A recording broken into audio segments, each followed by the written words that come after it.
Right. I have been getting into, I meant to tell you this earlier, Star Trek Online, off and on. Oh, yeah? I was like looking for something that I could listen to a podcast while playing. And most of the other stuff I have is like fairly narrative based. And also I wanted something that I didn't require like a lot of concentration. And I used to play Elder Scrolls Online a lot. But you really need to have a subscription to Elder Scrolls to get the most out of it. And Star Trek Online apparently has like fairly decent first section on their free to play. Not bad. I was surprised that they got a lot of voice actors to come. Oh, really? Yeah, the current chapter, I haven't played any of it, but the current chapter is, Mirror Universe, Wesley Crusher apparently is like the big bad. But Worf is in, I've seen Worf. I'm playing as a Klingon, so that I'm doing all the Klingon storylines. A bunch of Worf stuff happens. And nice. then, I saw some stuff with Geordi already, but it's been fun. It's definitely like an old school MMO where it's not as though you're flying, like a nice looking spaceship or anything, but still some fun stuff.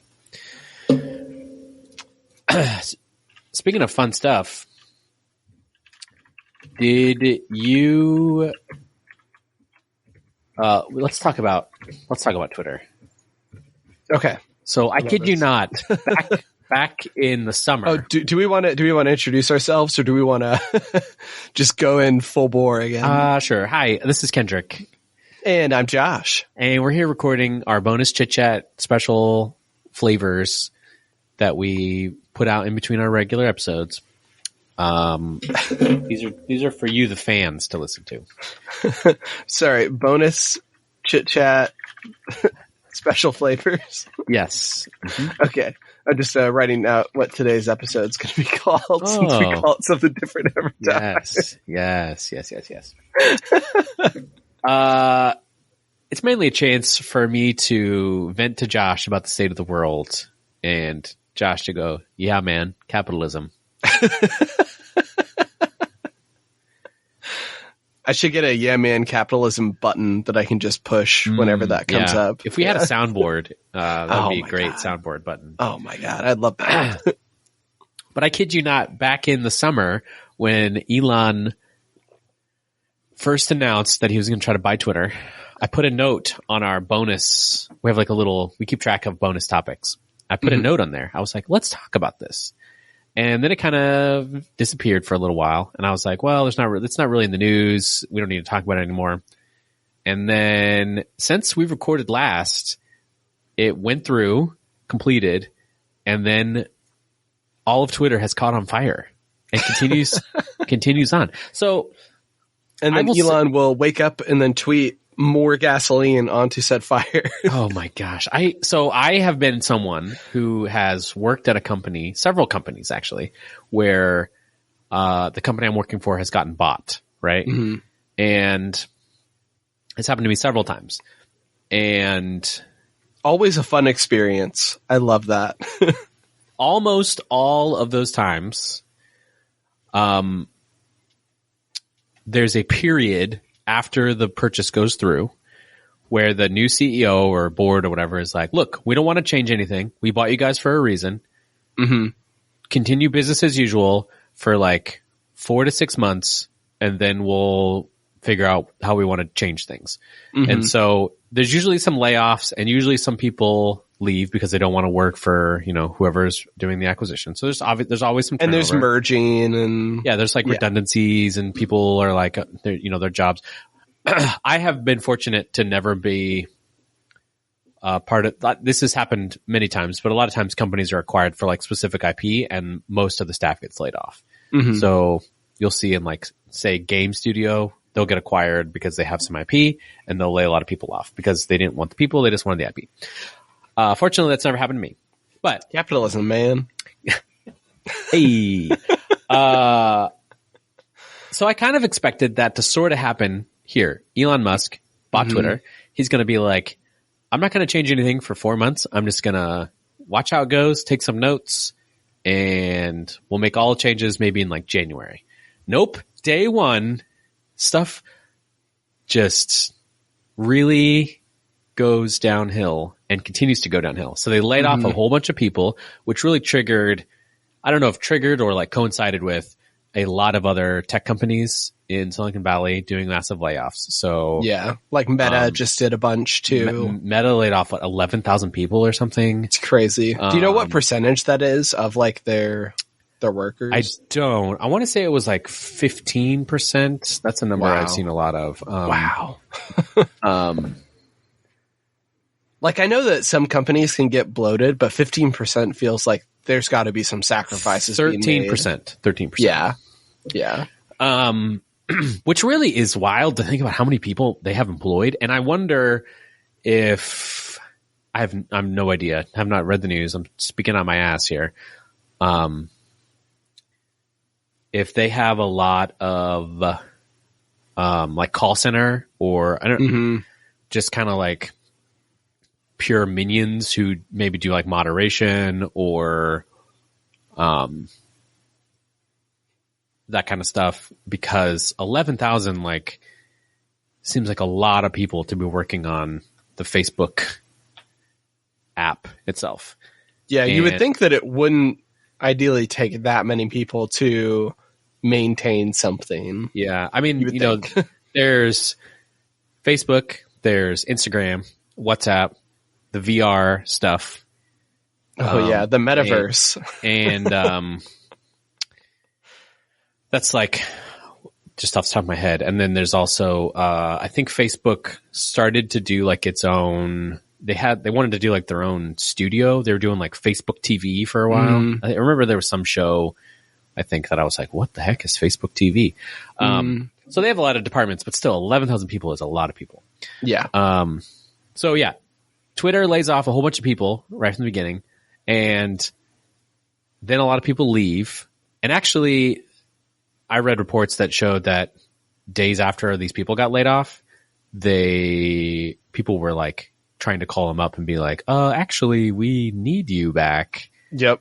Bad look. I saw some videos of people, that people had taken on their phones while they got like laid off on Zoom. Bad experience. Most of Twitter, Elon fired the board at Twitter after he came in. Which like I care less about the board than I do about like the engineers and stuff like that. Yeah. Like I mean, they're going to they're going to find some other executive position somewhere else, but like the grunt engineers, those it's more of the nature of like firing the board. It's more the problem.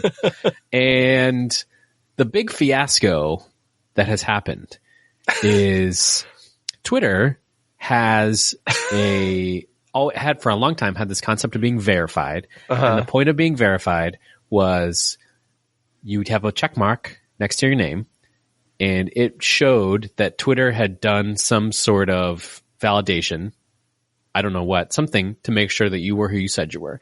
And this was important because while Twitter statistically has a much fewer user count than say Facebook or, other social media, the people who use it there's almost all like, some media, and politicians use Twitter pretty heavily, and they will use it personally, and it becomes like their own,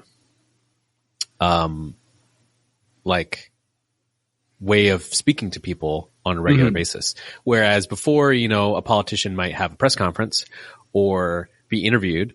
Now they're just going to Twitter and they're typing things out on Twitter or taking a video of themselves and putting it on Twitter. And so the verification was just a way to be like, this is actually who they say they are. Yeah. Journalists, politicians, you know, the president, famous Donald Trump, famous for being a big user of Twitter, but you know, Obama and Biden both have official accounts. A lot of other world leaders have accounts. Elon wanted to change the way to get verified from a process that they would pick people. So before, Twitter would pick people and verify them. And it definitely meant that it was like heavy-handed in certain industries. Like there's no way for me to get verified. Granted, no one cared if there was like a fake Kendrick out there, but I had no recourse to try to verify my own account. But if I went and worked at, say, like CNN, day one, I would get verified, no matter like my level of journalism. So Elon was like, well, let's make it more egalitarian, and you just pay a monthly fee and we'll verify you. And then everybody collectively said, but Elon, won't this cause some problems with impersonation that have been fixed by our current system? Yes. And then Elon said, charge for Leroy Jenkins. My favorite, and this is like going to be a story I tell to my children someday. Elon says, we got to make money. Let's charge $20 a month. And Stephen King, probably one of the most famous fiction writers alive, says, who's an active user of Twitter. Yes. Like he uses it pretty regularly. Yep. He says, why would I pay you? You should be paying me to use Twitter. I'm not going to pay $20 to be verified. He says, if they start charging for verification, I'm gone like Enron.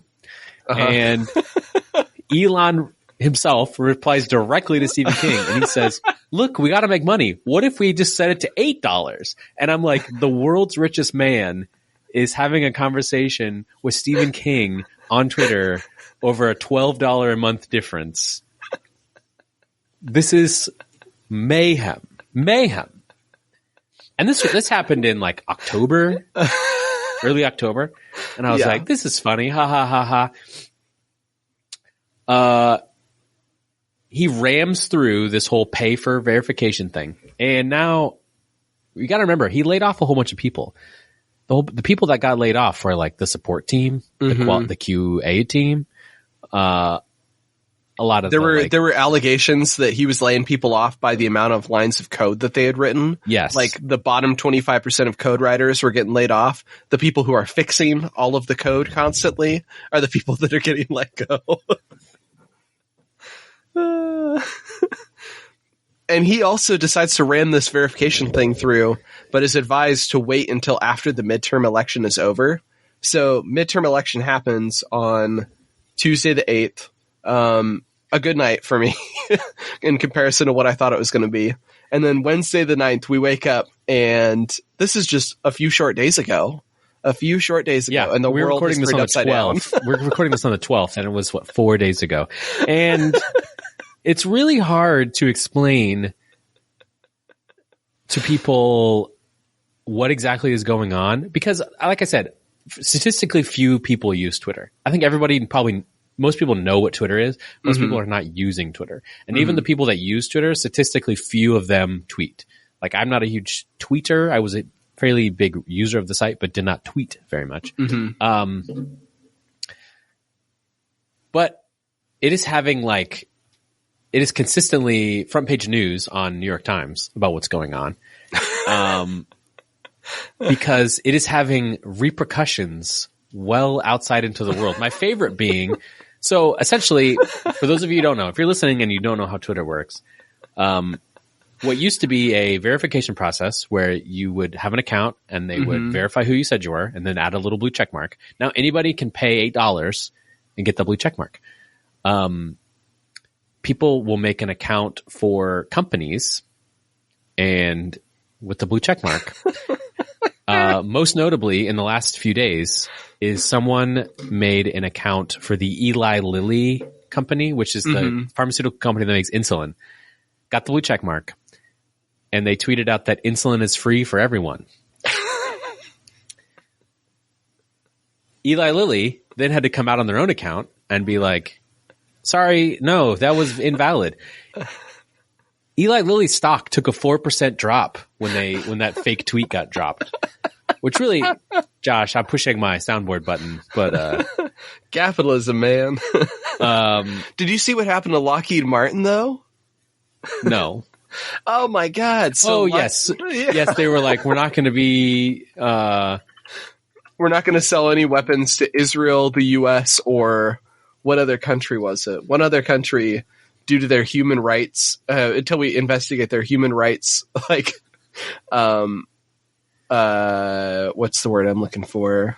Violations or whatever. Yes. I was like, oh my God, that's the best tweet that they could have possibly made on that fake account. And yeah, their stock just plummeted. Yes. Yeah. So there's just many stories of that. My favorite, like when Elon Musk first came on board, he was like, comedy's back, baby. We're going to make it okay to tell jokes again. And then everybody's like, yes, comedy's back. And now he's like, if you are out there making a fake account and you don't say that you're a parody account, you're going to be banned. So now there's all these like parody rules that are getting put in place, but they're just half thought through. And yeah, it was like, you have to have parody in your bio. And then people were putting parody in their bio. But then other people, then they were like, no, you have to put parody in your actual name, because the parody and bio thing wasn't working out. And then people were doing shenanigans like Ben Shapiro, author of I Am Not a Parody account, because they have the word parody in their account name. It's insane. Then Elon was like, okay, we have too many people changing their names to official looking account names. No more name changes. And then Doja Cat was stuck as the name Christmas for like a day. And she's like, hello, I cannot change my name off of Christmas. I'd like to be something else. Oh, goddamn. It's too much. It's too much, man. I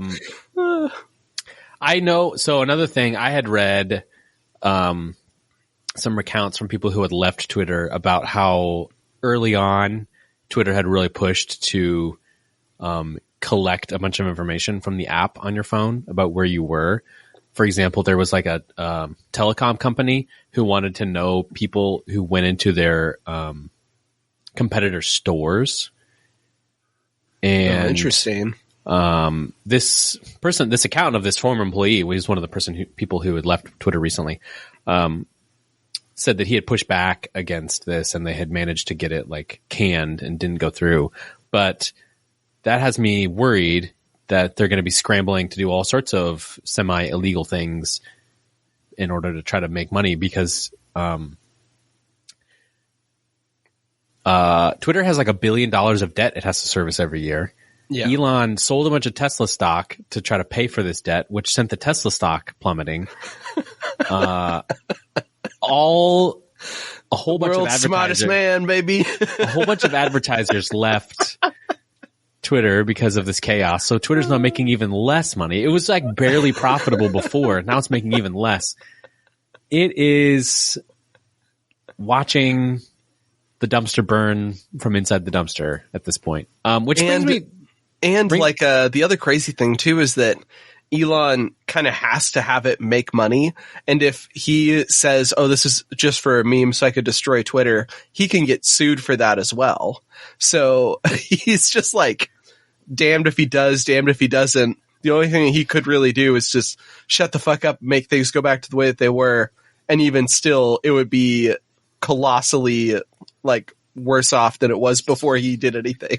What a doofus. What a doofus. Sorry, what were you going to say, though? Well, I was going to say, I'm curious what your thoughts are.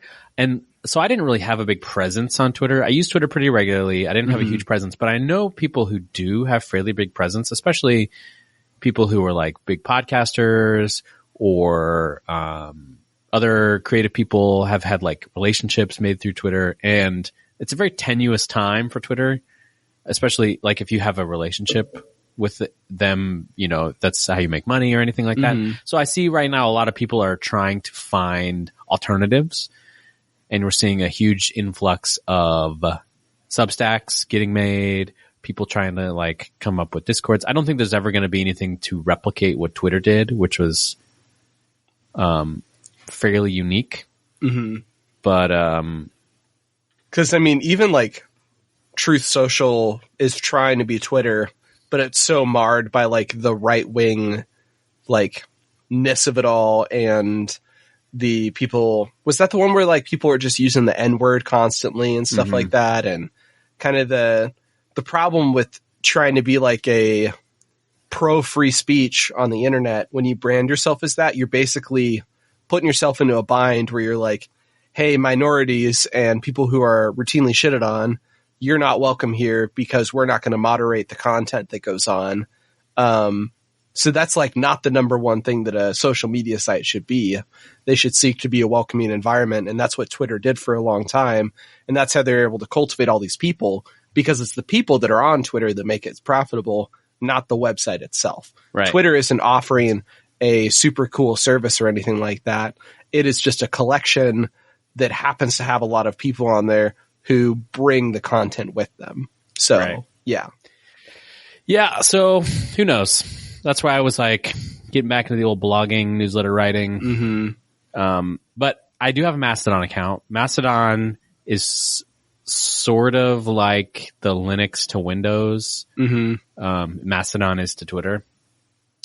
It can be kind of confusing to people who don't work in technology, which is why, having joined, I've seen a whole bunch of people I know from Twitter who work in technology who had gotten like less vocal as time goes on in Twitter. My Twitter feed had gotten kind of like unmanageable with kind of nonsense. Mm-hmm. But now my Mastodon feed is mostly tech people again.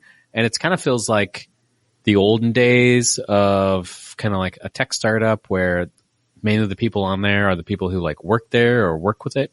Mm-hmm. So that has a nice feeling. It definitely doesn't, it's not the same like breaking news feeling that Twitter had. But well, and isn't Mastodon decentralized too? It is decentralized, but it is federated, and that's that kind of language is what gets confusing to people.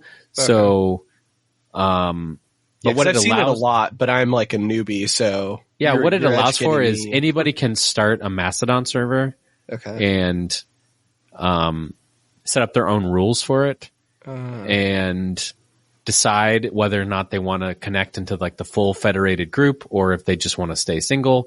And so what that means is, it's essentially like a distributed version of Twitter, and, you can connect. So I'm on like one Mastodon server and it's connected to all the rest of them. So I can still follow people on other ones. I can still like, my timeline is full of people from all different Mastodon servers, but, it's controlled by like one group of people, and it's basically just like like 2 or 3 people. And so you're basically trusting that they're going to like maintain it and update it. Whereas like Twitter, you're trusting that like Elon doesn't ruin everything because of Mastodon's distributed model. There is no like single thing a person can buy and own. And there's also no like single thing to fail. Like single servers can fail, but the whole network doesn't really go down in the same way. But it just sounds, it's like email. People compare it to email. You can make an email account anywhere, Gmail, Yahoo, Hotmail, whatever, and you can email whoever you want, but you pick a client based on like your needs and your wants, and then you just have to share email addresses. It's like that, but for Twitter. So a step above Nintendo friend codes. Sure. Yeah. On the level of confusingness. I just know that people had a big problem with those. I don't know. It is, the Mastodon is very confusing for people outside of technology, and that's, can be a barrier. But I think once people realize that it doesn't matter where you make an account, I think that's something that can be confusing, because it asks you to like pick a server to make an account, and it's like, pick a server that is full of like-minded people. And you're like, is this only the people I'm going to be talking to? And it's like, no. I think it's really important for marginalized communities, because they can be like, look, maybe we want to have like a queer server, and only people who are like queer can join it. And that way they don't have to worry about like, they can just have like super strict code of conduct, and they can have their own rules, and they can be like, look, this is just a safe space for us. Or, whatever marginalized community you're part of, they can just be like, this is just for us. And you can kind of configure it and separate it, and people can make their accounts there, but still like see the rest of the world. Yeah. But it is kind of like, there is a lot of lingo and a lot of confusion for like the general populace to understand. So I don't know. Yeah. I'm having fun with it. Nice. I'm going to kind of wait and see what happens with Twitter. I'm there sinking with the ship for right now, but I might have to hop on over if. Yeah, I still have my Twitter account. I just don't. I uninstalled the app. So. Yeah. Well, especially with that tracking stuff, that is just such a big bummer because, like, for a while I was just using Facebook as a mobile site on my phone. I wasn't using the app, but the mobile site just like breaks all the time. And I think that it's because they want people to use the app, so they just don't put hardly any resources into maintaining that mobile site. Some of those 11,000 people that got laid off. What'd you say? Some of the 11,000 people that got laid off probably were the work. Exactly. Yeah. So, and Facebook is definitely one of those companies that oversteps the line privacy wise. So if Twitter starts doing more of that, that would be kind of a big concern for me going forward, especially because Elon's just in a like throw shit at the wall, try it, we'll see if it's profitable sort of a scenario because he's panicking. But yeah, what a fucking dumbass. He's yeah. Similarly, the crypto FTX debacle. Are you familiar with this? Maybe. What I've heard of lots of crypto like scams and stuff going on. So if it's related to that, maybe. So I guess FTX is like the second biggest exchange, and like I'm really talking out of my realm here, talking about crypto. I'm a known anti-crypto. Also, it really sucks that cryptocurrency has co-opted the word crypto, and now you can't ever talk about anything that's crypto. Like crypto just means secret, I think, in Latin. So you can't ever use the word crypto anymore without referring to cryptocurrency, unfortunately. Yep. But there was like an exchange that went down, and the company filed for bankruptcy, and people lost like billions of dollars. This guy the founder lost like 96% of his wealth, but so now he only has like $3 billion. Aww. Capitalism. Aww. How's he gonna survive? But it's like they just keep bringing out news stories. I think Tom Brady dumped a bunch of money into it and then lost it all. Just a whole bunch of stories about people just being like, oh no. And it's cryptocurrency has such a cult mentality where it's all, people are just like, every time something bad happens, people are like, you just got to trust in the system, man. Just hold diamond on. Hands. Don't do anything bad. Yeah, diamond hands. It's very like QAnon or... oh, yeah. It's just like scary where they're just like, don't pay attention to this bad stuff happening. Yep. Yep. Really and I saw a lot of that too when I was... when like 2020 was rolling around and people were getting into Bitcoin and stuff like that. And I was like, oh, what is this? That's when I started getting into buying stocks, and I was like, okay, this is essentially just gambling. Like, this is a joke. So I have a few stocks left, but I have like Apple and Activision and like a couple of other ones. Not any big ones. I famously will not get any oil or health or military stocks, so that really limits. Famously. No, I tell everybody, I'm like, I will not invest in any industry that I like just want to fucking die. So all three of those, no thank you. Yeah, I agree. Yeah. But I have a few Dogecoin at this point. I'm waiting to see if it pops off. And then if it does pop off, then I'm going to sell it. If not, I already made back the money that I put into it. So I'm not really concerned about it. But other than that, I bought Dogecoin, or I mined Dogecoin when it first came out because it was it was like started by a guy who lived in Portland. And wow. And when it first came out, it cost like next to nothing to mine. So I mined like a bit. And then when it got famous here a couple years ago, I sold it for like $5, I think. Mm-hmm. And I was like, ooh, that's a You're slushy. Like, oh, that bought my fries. Yeah. Yeah. It's just like a lot of chaos going on online right now. And it's kind of like, oh, we're watching our republic fall. Do you think this is how Romans felt? Yeah.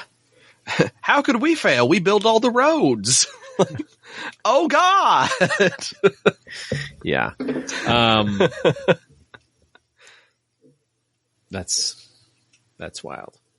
Another thing I wanted to briefly mention that has happened in the semi-recent news is Matthew Perry's book came out. This was more pertinent right after we had done the whole 9 yards / the whole 10 yards. But did you hear about this news story? Mm-mm. So in his book, his memoir is called Friends, Lovers, and Big Terrible Things.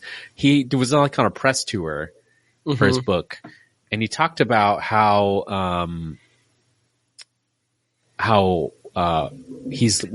we've lost people, we've lost actors during his career, like how people have died. He talked about like River Phoenix and so on and so forth.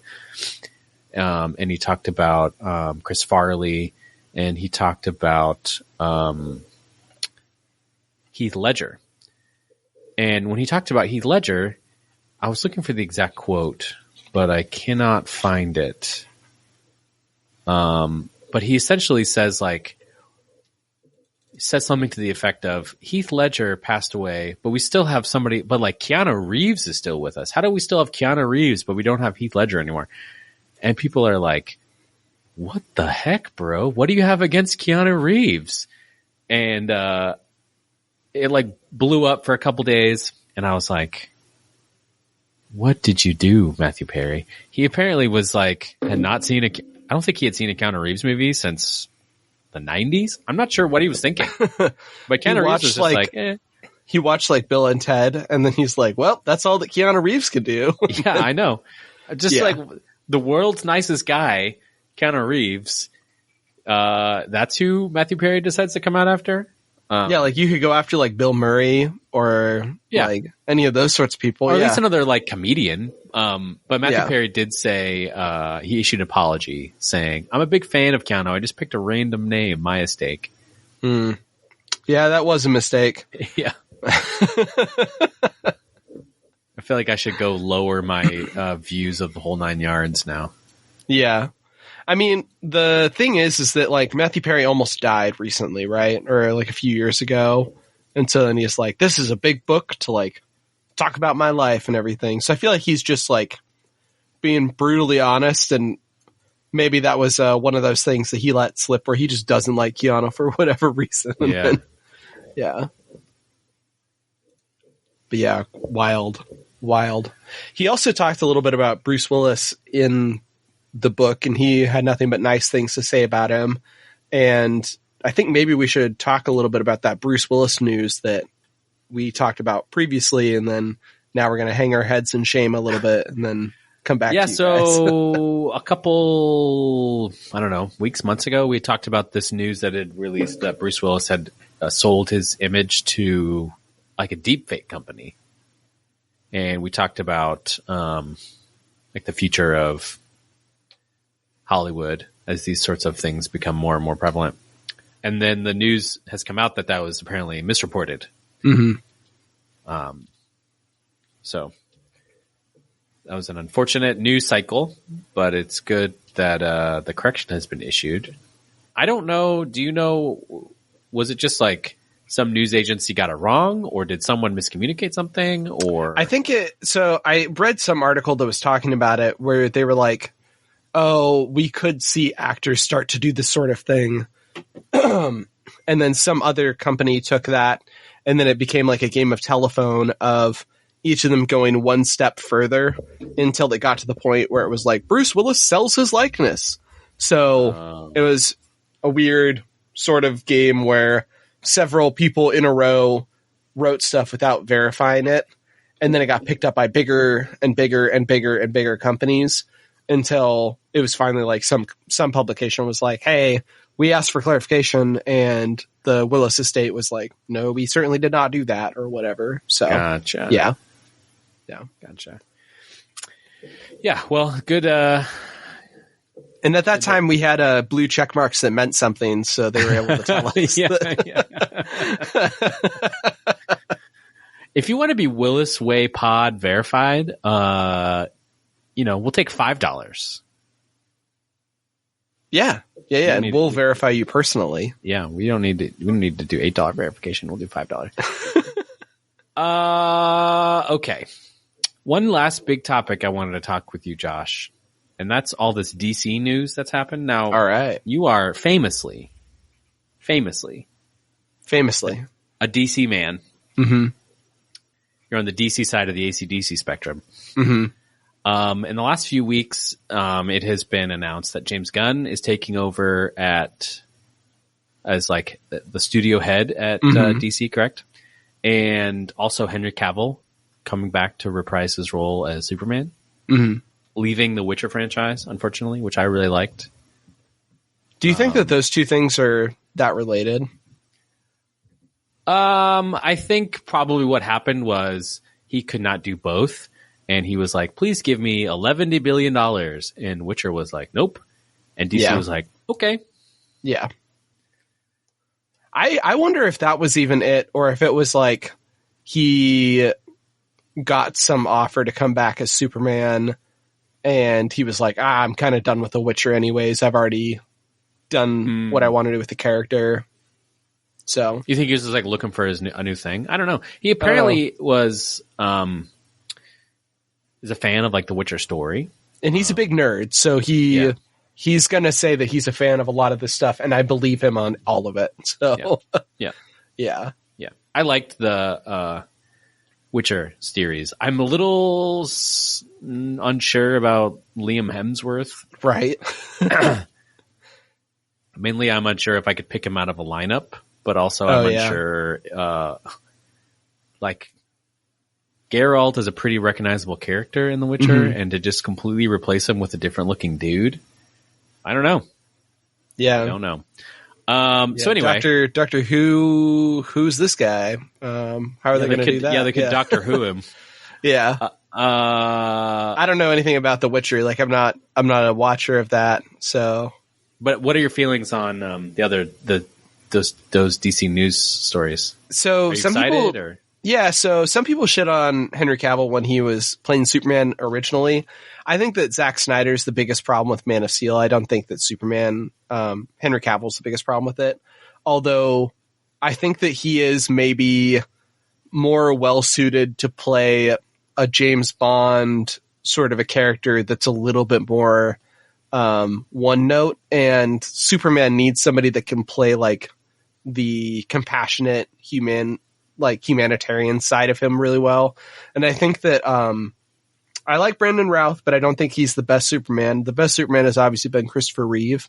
And Henry Cavill's good as Superman.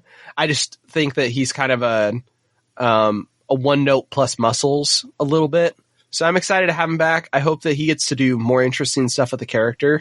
And I hope that Henry Cavill gets a chance to prove that he has better chops than what I give him credit for. The other stuff though, James Gunn, I'm decently excited about that. I think that he is one of those people where I kind of preferred it when he was the like on the on like the outskirts of whatever thing he was working on, because he can get a little bit much for me sometimes. But I liked his take on like Scooby-Doo, which is a weird thing to say, but I liked his take on Scooby-Doo. I haven't seen, was it Super 8? Was that the one that he did, the superhero movie? Super 8, I think, was J.J. Abrams, wasn't it? Oh, no. I'm not thinking of Super 8. I'm thinking of... Fuck. Guardians of the Galaxy. No. Oh, I'm going to look it up. It's just called Super. Super. Yes. That's what I'm thinking about. So, yeah, he wrote Super, and I think he might have directed that too. Yes, yeah, he directed Super. I haven't seen that, but I like James Gunn's stuff enough. I think that he is a little bit too much of a, hey, it's just guys being dudes being guys, like, I don't know, sort of stuff. So I'm curious to see how he's going to handle some of the characters that have meant a lot for different minorities and for women and stuff like that. Like, I don't know how I'd feel about James Gunn, like, making a Guardians of the Galaxy style movie that has Wonder Woman as the main character. I don't know how much I'd like that, but I think he's a great fit for like the Suicide Squad. I don't know about how he's going to be with like Justice League, because I feel like Justice League has to have like almost an insufferable level of like heroism and that sort of thing, which obviously we did not get with either of our Justice League movies, either the Zack Snyder one or the Joss Whedon one. But yeah, I'm moderately excited. It's at least a direction, and that's something that these movies have lacked. So we'll see. We will see. From what I understand, James Gunn is going to be kind of the like Kevin Feige equivalent over in the Marvel MCU. And Kevin Feige does not direct movies. He creates a creative team. Mm-hmm. And Kevin Feige creates the vision, right? That connects all the stuff together, for better or for worse. I think some of the greatest and some of the worst parts of the MCU is how connected it is. Mm-hmm. And that's definitely the like beast they have created. And I think DC was kind of struggling / it didn't want to commit to, I think, one of my favorite things about early DC stuff was how unconnected it was. Like you had the Arrowverse shows on the CW, unconnected to anything. It had like the Flash, the Green Arrow, Supergirl, Black Lightning, a whole bunch of characters, and they could all have their TV show and all do their own thing. And then you could have movies that were sort of connected, sort of not connected. And there was shows on like HBO that were Batman shows. And none of it had to, you could have the same character in different ones played by different people doing different things. None of it had to be that connected. But I think it got a little confusing as they started to like grow that. Mm-hmm. And people started to be like, why do we have these like 3 different Flash characters and we're telling the same stories and then they're doing different, like, got to be very confusing. Mm-hmm. But they never fully committed to the completely disconnected model, and they never had like a Kevin Feige who was able to like say like, okay, we're going to do this great vision that's going to take us 6 years to get to our equivalent of the Avengers or Endgame or whatever. Mm-hmm. And then like stick to it, commit to it. So I'm hopeful that James Gunn will be like, okay, here's our 10-year vision. Here's, Marvel's famous for its phases. Whatever, we don't need like an exact replica, but some equivalent of being like, we want to tell this, because comic book stories are like told over arcs. And if you want to tell a great famous comic book story, you got to tell it in an arc, and you got to have like intro stories. You got to have different characters get introduced and leave, and villains and all these crossovers and exactly. So I'm hopeful that James Gunn can do that. I agree with you that his style can get a little much. I loved Peacemaker. Which I still haven't seen yet. It's going to be on like one of my. I'm like putting together my initial takes at best TV shows and best movies of the year, and Peacemaker is definitely on my short list. Nice for TV shows of the year. So I love Peacemaker, but you're right. Like, he's a very specific style and a very specific voice, and I don't want everything to be like that. I don't want all my ice cream to be vanilla and no sprinkles, because that would get boring. Yeah, I'd say he's more of a pistachio, but I don't want all my ice cream to be pistachio. Yeah, right. Yeah. Exactly. Yeah. So I'm hopeful that if he does play the like Kevin Feige equivalent, he's basically just giving people guidance, picking directors that fit that guidance.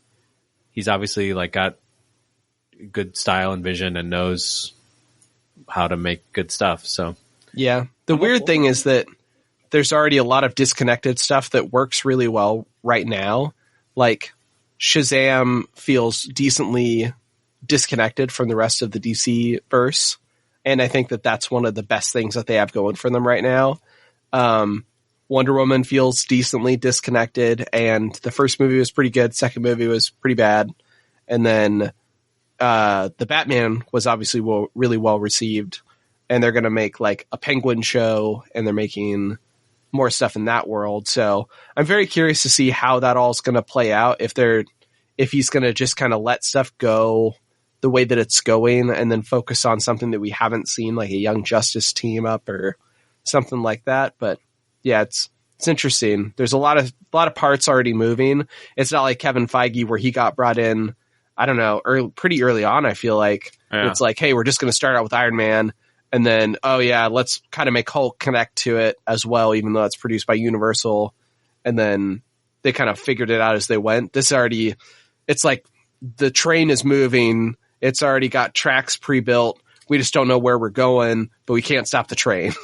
So yeah, I mean, Marvel was like in a unique spot in that they created the demand, and now the demand is there. So it's like other people don't have the benefit of being like, let's start slow because the debate is there. So they're like, oh, go. We got to go. We got to have a TV show and 3 movies and we got to have Batman versus Superman before we even met Batman. Yeah. Like it all has to come out now. And I think it can get a little chaotic, and I think that there's still space to release content, but still have a plan, still have a vision. Oh yeah. Another thing that I am interested about is Marvel right now is releasing a whole bunch of stuff around like very little known comic book characters. Like they're really scraping the bottom of the barrel. Well, like what was that Michael Giacchino thing? The like Wolfman or whatever? Yeah, right. Yeah, exactly. One-off stuff like that. But then also like Marvel, like Miss Marvel. Miss Marvel, that's a good example. But there's a whole bunch of just like random comic book characters that we don't know about, that normal people who don't read a lot of Marvel comics don't know about, are getting like Showtime. And then we have the X-Men is like completely untapped. Oh yeah. And with DC stuff, I feel like they just recycle the same. That it's like Batman, it's like a Superman, it's a Wonder Woman, over and over and over again. And so I'm waiting for them to like get things going where they're like, let's pull out some of these lesser known DC characters, or you know, things like the Young Justice League, or like the Batman. Gotham City has so many people in like the Batman family. Oh yeah. Over its like million iterations and like all different stories they could tell there. So yeah, you can make like a Batgirl movie and get like Brandon Fraser in it, and they should get it almost all the way done though before they do anything. Yeah, that'd be a good idea. That'd be a good idea. What if James Gunn is gonna dig that out of the trash can and bring that back to life? There's no way that we're seeing that movie. I don't think that there's any way in hell that we're seeing that movie. Thank you, capitalism. Man capitalism. Yikes. Yeah. Yeah, it's hard being like a person that appreciates art in this day and age. We build all the roads. We make all the movies. When is the good stuff coming out? Yeah. Yeah, I know. Okay. Right on. It's good talking to you. Yeah, likewise. This has been a fun little bonus chit chat, special flavor edition, as we said at the top of the show. If you want to follow me, I am on Twitter for the time being. You can follow me at Joshing Carter. And you can head on over to kmartinix.com. That's KMARTINIX.com. Right on. Bye-bye. Bye-bye.